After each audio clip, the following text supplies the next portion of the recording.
Welcome back. I hope you had a great time at your networking sessions. I'm going to go ahead and introduce the next batch of amazing folks we have for you today. Our next session is called How to Manage Stress and Self-Care, brought to you by Morgan Stanley. So, on our stage, we have a few folks, and I'm going to introduce them. We have Ed in his current role as Global Head of External Client Platform Fleet. Ed is responsible for setting the technical vision and strategy for the group.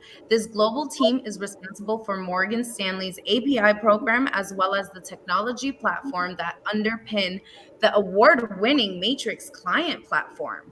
Ed has held multiple roles since joining Morgan Stanley Technology in 2006, from building internal messaging and collaboration software to leading the digital transformation on the Matrix platform for the prime brokerage businesses. Ed is based in New York, where he resides with his wife and four children. We also have Nikki. Nikki is an executive director within the firm-wide business development team at Morgan Stanley. The business development team identifies transformative and disruptive technologies impacting Morgan Stanley's businesses and works across the firm to identify startups and big techs to partner with. The group also advises business strategists and CIOs on technology strategy. Nikki's focus areas are institutional securities and investment management. She is also a member of the Black Employee Network Steering Committee. Nikki has an MBA from the Global EMBA program at Columbia University, London Business School, and the University of Hong Kong. Okay. A master's in electrical engineering from the University of Pennsylvania and a bachelor's in electrical engineering from Christian Brothers University. We also have Antoinette. Antoinette grew up as a part of a large family in New Jersey, received her BS and MS in informational technology. Since joining Morgan Stanley in 2015, she has held multiple roles, including application developer and business and data analyst. Currently, as a part of organization and enablement per Antoinette is responsible for management reporting and business management for investment management technology. Outside of work, Antoinette enjoys creating memories with her family, swimming, and eating. And we also have Andrew, and they lead CS data and reporting platform in Morgan Stanley and has been with Morgan Stanley from the last 5 years. And they're also a part of the Red Diversity Group. Y'all give it up for this amazing team of individuals and show them a lot of love. And I hope you learn a lot during the session. Y'all can take it away. Thank you. Thanks a lot. With that said, thanks, Michelle, and I welcome you all. We'll kick off this session by welcoming our panelists, Ed, Nikki, and Antoinette. I'll be moderating this session, and they'll be sharing insights on today's theme, how to manage stress and self-care. With that said, we'll get started. We'll be posting one question to each panelist, and they'll be taking 4 to 5 minutes to share those insights. With that said, Nikki, I'll pose the first question to you. What was the biggest challenge you faced in your college life while preparing for a tech career? What strategies did you adopt which helped you during your college life? Great. Andrew, thank you. And thanks for having us here to the Color Stack team. In preparing for this, I read a bit about the Color Stack program, and really, really, what an impressive program. I wish there was something like this when I was a student studying electrical engineering. I won't say when that was to give up my age, but really, it's Friday afternoon as a student. I am sure you're making plans for the weekend. So I appreciate everybody being here and really taking the time to listen to us. So thank you for having us. But to your question, Anju, is what were some of the biggest challenges for me as a student, and what are some of the strategies that I used to help me? I will say there were three things, right? For me as a student, there were three things that were really top of my mind. And those three things, I will say the here and now, right? The here and now, you are a student. And what is the most important thing for the here and now is your books. You're here to study and gain the knowledge. Hands down, that's table stakes, right? Number two was even outside of that, just being able to make time to find some balance, right? And have a bit of fun also with it. And number three, I will say, is knowing that I wasn't going to be a student forever. So what happens after all of this? When we get out of of college, what's next?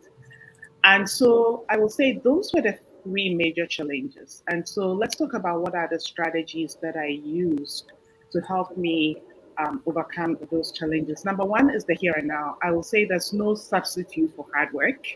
I mean, at the end of the day, at the end of the 4 years that you're in school, what they're asking people are going to ask people, what were your grades? And I will say, personally, when I'm hiring in my team and I have a resume and it's an A student and I have a resume and it's a B or a C student, I know that when I hire the A student, I'm going to be getting a grade A quality type work, right? The 3.6, 3.8, 4.0 type GPA student is going to give me that quality of work versus a substandard GPA. So invariably, I'm going to go for the students with a higher GPA and the balance of obviously a well-rounded student. So as students, there's no substitute for hard work. I was privileged enough to go to a high school where I was given the tools on how to do that, meaning that it's a habit. Every day we had what we called prep and siesta. So prep meaning that every day there was at least 2 to 3 hours that you were studying, period, every single day. And you can't be in school and not make the time to study, make the time to read your books, make the time to practice your questions, because when you go in for a test, you don't want it to be the first time that you're seeing the question. So I will say number one, the here and now is making the time to study every single day, including Saturdays. Maybe every now and again you give yourself a break on Sundays, but even that, every single day, making that time. Finding balance, find something that you're interested in, whether it's some kind of a club. I'm sure there are all kinds of clubs in school, whether it's the debate club. I was part of the National Society of Black Engineers. There were some other Society of Women Engineers. There were all other just fun clubs that at the African Students Association, right? So whatever your personal interests are, whether it's music, whether it's wildlife, whether it's dance, just making that time to find balance. But at the end of the day, 4 years go by very, very quickly, and you want to have prepared yourself and set yourself up for that part of your life. So, what do you want to do at a college? What are the industries that you want to get involved in? What are the companies that you want to work for? Start preparing towards that. Go to their websites, see what their internship schedules are like. When can you apply online for a job? When are their deadlines, right? I in my current role, I get resumes all the time where it's if you've done your homework, you know that in finance, by November, December, all slots are filled, right? So come January, when somebody comes asking me for, they're trying to find an internship for that May, I'm like, the slots are already gone. You should have been doing this in the summer.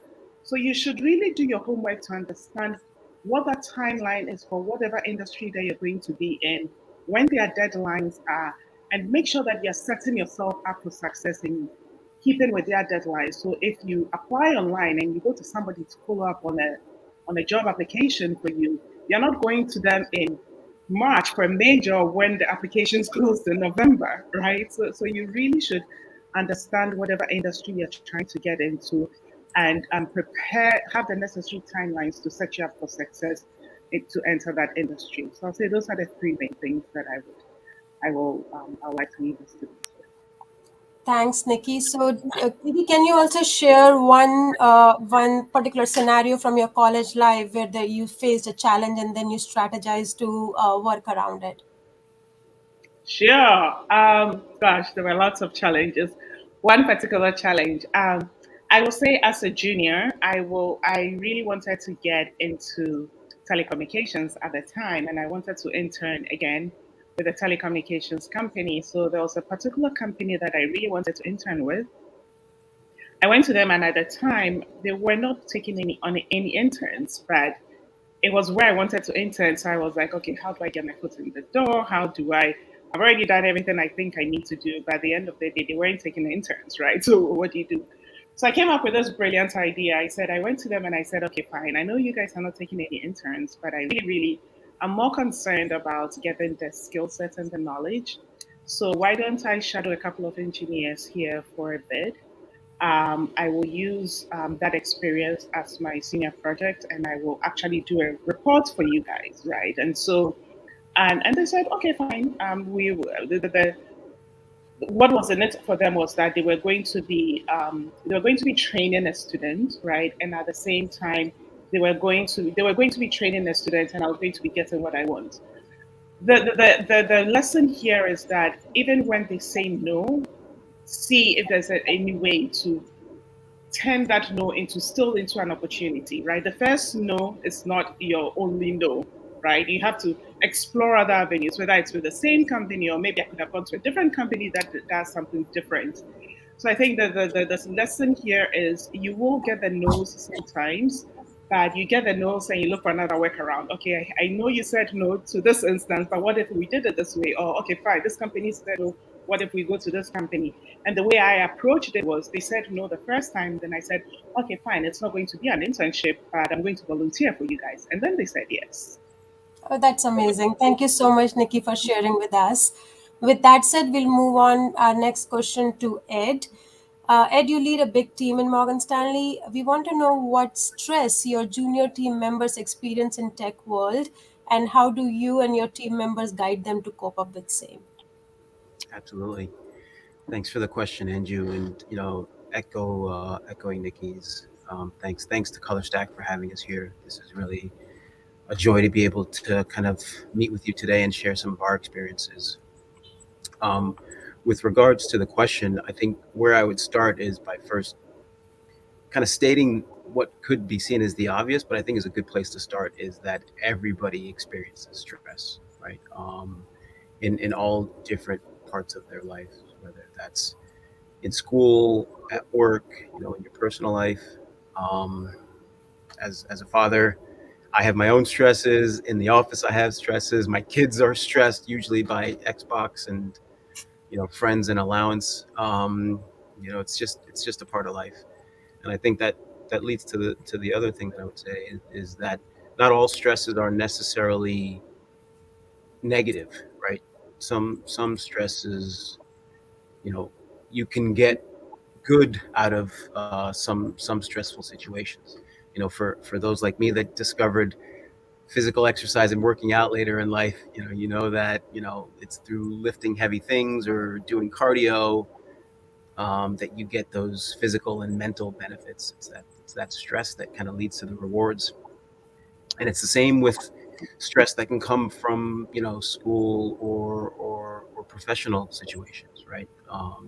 That can also be where you grow personally as an individual, right? So not not all stresses are bad.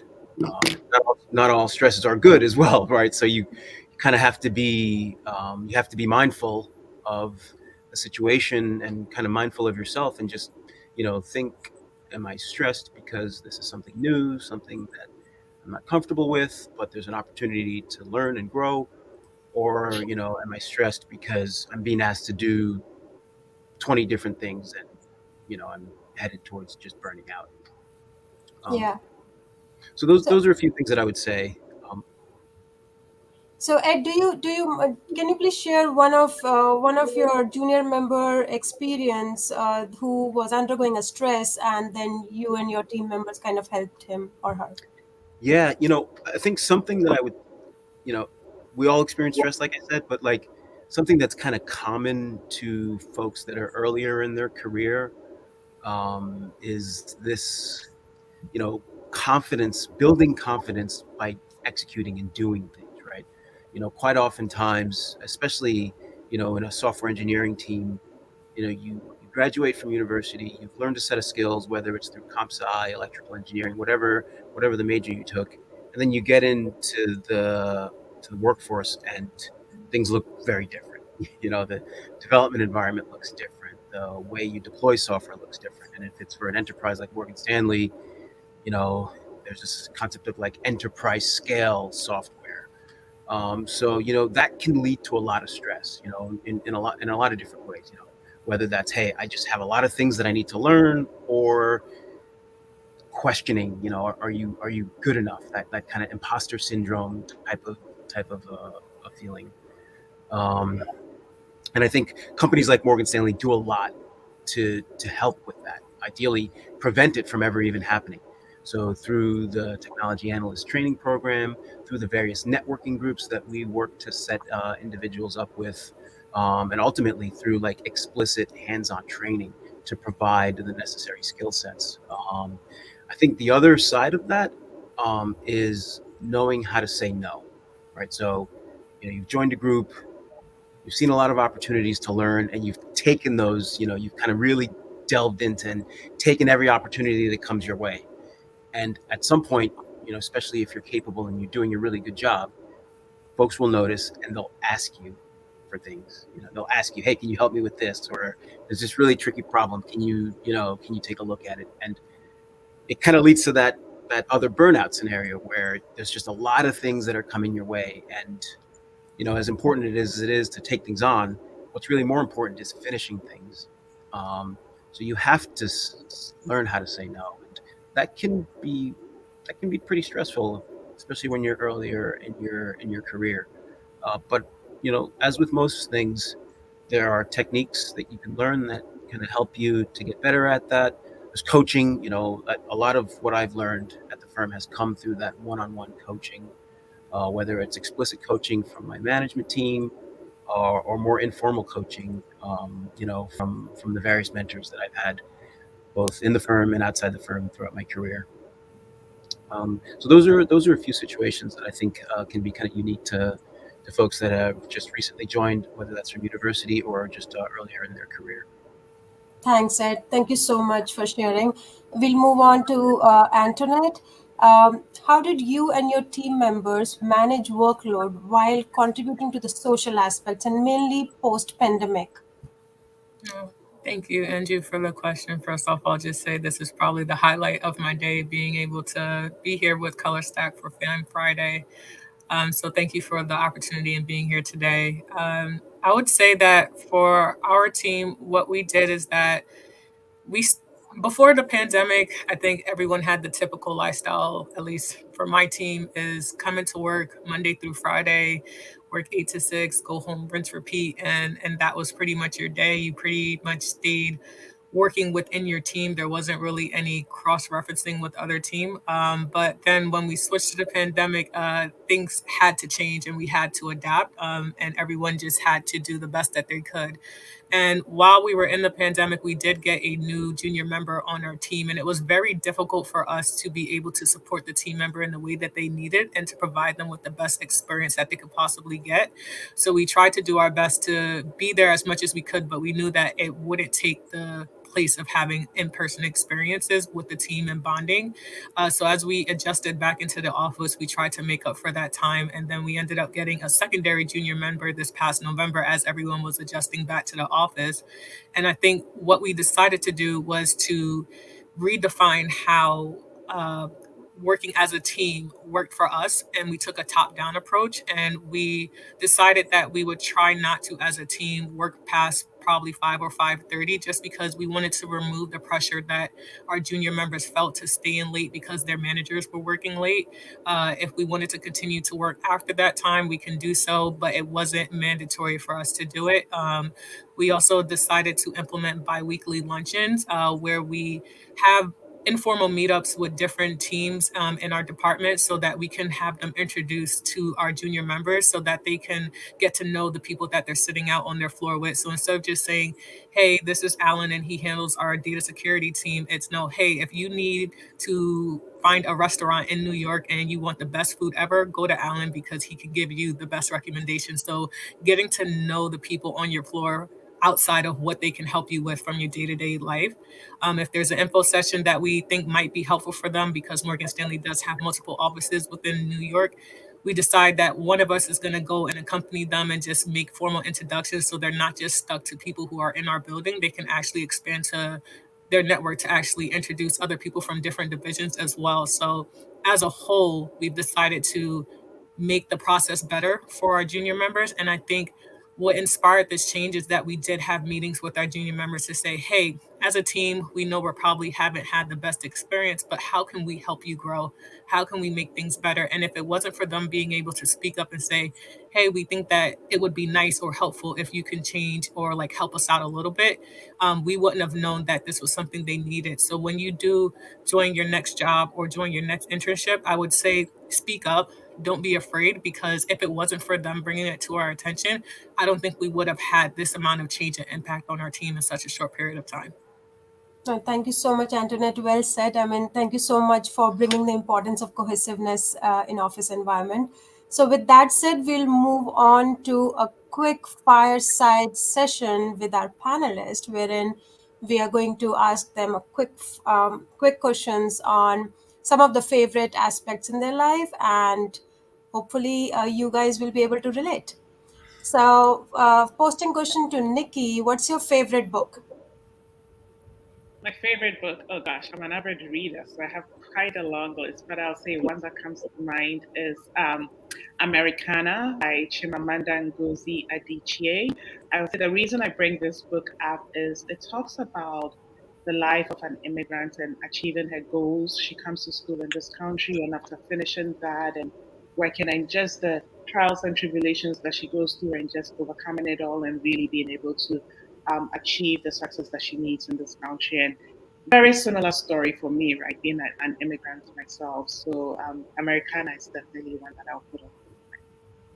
Amazing. Thank you. Ed, what's your favorite book? I'm not an avid reader like Nikki, so I don't have one that's more recent. But my favorite would probably be Atlas Shrugged by Ayn Rand. I really like some of the ideas in that book, although some of them are very idealistic. I think the appeal to rationalism is one that really connected with me. Oh, that's amazing. Antoinette, how about you? What's your favorite book? My favorite book I've recently just completed is I Will Teach You to Be Rich by Ramit Sethi. I think that being in finance, everyone thinks that you have to know numbers and it has to make sense to you. Been in finance for years, probably don't understand any of it. But what this book has taught me is the financial basics to set myself up better in the future. And I think some of the lessons that they teach here in this book, they didn't necessarily teach you in high school and college. So to have that foundation now and that knowledge, I definitely thought it would have been helpful had I learned it earlier. Amazing. Thank you. Nikki, favorite cuisine?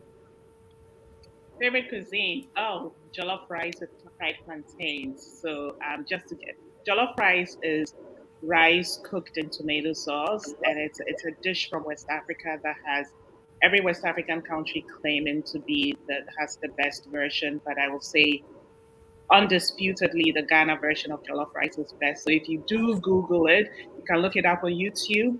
Make sure that you're looking at the Ghana jollof rice version because that's the best one. Oh, Ed, how about you? What's your favorite cuisine? I'm right there with Nikki, and all the Ghanaians I saw in the chat, I know are thinking the same. So, and I didn't see any Nigerians, but we could have the battle in the networking session. 100% Ghana jollof rice made by my mother. Oh, perfect. How about you, Antoinette? Favorite cuisine? I'm a lover of all carbs. I have had both Ghanaian and Nigerian jollof rice. I think they both taste delicious. So, I mean, as long as it's rice and it's free and it's made for me, I'm going to eat it. Antoinette, you might be the tiebreaker. Amazing. Nikki, last question. What's your favorite quotation of all times that you follow? Favorite quotation, I think I alluded to this earlier. If plan A does not work, the alphabet has 25 more letters. Keep going. Never give up. You don't ever give up. You keep going. So execute plan A, and if it doesn't, keep going. You have 25 more opportunities and way more to go. You can go into the Greek alphabets after that. So never give up. Lovely. Ed, how about you? What's your favorite quotation of all times? So my favorite would have to be adapt, improvise, and overcome. I heard it when I was at university, and I did Google it before this. I think it's from the U.S. Marines. I'm not a Marine, never served, so I'm not sure where I heard it, but it's one that stuck with me, and I think it has similar sentiments to Nikki. Just, you never. I love the way Nikki said it. The first no is not the last one. There's always something else. So adapt, improvise, and overcome. Absolutely. Antoinette, how about you? What's your favorite quotation of all times? My favorite quote is to strive for progression, not perfection. Just keep going. Never stay stagnant. Never accept anyone's definition for who you are or what your life should be. You don't have to stick into a box. You can create your own future. So never stop going. Thank you so much. Thank you so much to all three of you, Ed, Nikki, Antoinette, for sharing such motivational quotations. At the same time, you guys shared your challenges and how to cope up. Thank you so much. I really appreciate that. So I think this is the time for Q&A. I think Michelle, would you like to moderate? Okay. What do you do outside of work? What makes you a dynamic person if you are? Any one of you, Nikki, Ed, Antoinette. Me personally, I swim outside of work, so I go swimming at least 3 times a week. I like to hang out with my family. As I stated in my bio, I tend to read, but now I'm interested in like the podcast books because my eyes get tired from staring at the screen at work, so I just don't have the capacity. But listening to stories and imagining it in my head has definitely saved me a lot of the effort. I Amazing. will say I love music. I can spend hours listening to music. My friends call me the unofficial DJ in the group. And for my last birthday, I actually received a DJ set. I guess they want to make me an official DJ. But all things music, I spend a lot of time just hanging out with my friends, listening to music. I have a bunch of friends, and we actually started, one of my friends started 2 years ago in the height of the pandemic, where every Saturday we would get on a Zoom for 30 minutes and work out together. We've been doing it for over 2 years now and we still do it, right? So there are pockets of, there's a ton that I get involved with outside of like the music, exercise, and spending time with friends. Yeah. Wow. Ed, how about you? DJing the next company event. I want to see I should be careful where I say this. it. So, I mean, my time is mostly spent with family. I have 4 kids at home, and they take up all of my time, especially now that they're getting older in age, and we're getting to actually, my oldest is about to start looking at colleges. But I did 5 years ago now take up a hobby of Brazilian Jiu-Jitsu, and that takes up all of whatever spare time that I have left. So it's taking me about 5 years to finally start to feel comfortable and not feel like I'm underwhelmed. But that really helps. It's stress relief. It's like puzzle problem solving just with your human body. So those are the things that I do that kind of help me keep me motivated and keep me dynamic. Okay, so do we have another question? Otherwise, I'll ask one question that I have in mind. Okay, so my question to you guys is like, what you would have done if you have gone back in time in your college life? How do you see your 20-year-old self? Any one of you can start. I mean, the first thing I'll say is when I was in college, I thought it was the most stressful thing I was doing, and I was always stressed out. Guys, enjoy it. It's probably the least stressful time that you will have in your life. All you have to do is study, make good grades, look for a job. I would say it's probably one of the most, in as much as you think it's really stressful, when you look back, it's probably going to be one of the most enriching experiences that you will have. So I will say enjoy it and think about the long term. You don't want to, in 10 years' time, regret. It's 4 years to really make an impact, get an education, and it opens the door to so many things for you.